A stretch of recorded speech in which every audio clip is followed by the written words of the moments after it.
সুনামগঞ্জে যথাযথ মর্যাদা ও ধর্মীয় ভাব গাম্ভীর্যের মধ্য দিয়ে উদযাপিত হয়েছে শিশু খ্রিস্টের জন্মদিন, শুভ বড়দিন।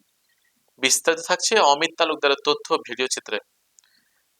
বৃহস্পতিবার সকালে জেলার বিভিন্ন চার্চে প্রার্থনা ও বিশেষ ধর্মীয় অনুষ্ঠান অনুষ্ঠিত হয়।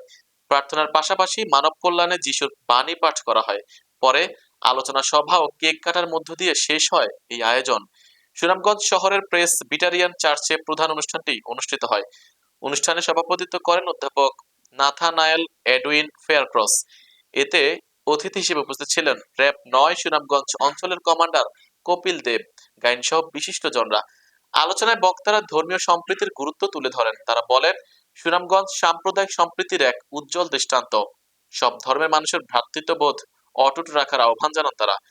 বড়দিনের আনন্দে মুখর হয়ে ওঠে পুরো চার্চ প্রাঙ্গণ। আমার সুনামগঞ্জ প্রেসবিটেরিয়ান চার্চের সভাপতি হিসাবে আমাদের ভুল ত্রুটি আপনারা ক্ষমা সুন্দর দৃষ্টিতে দেখবেন।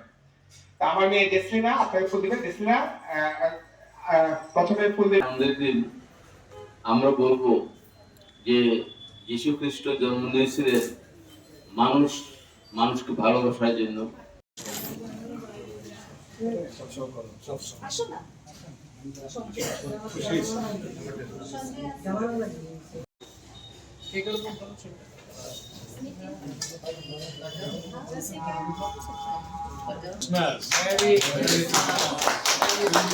Merry Christmas.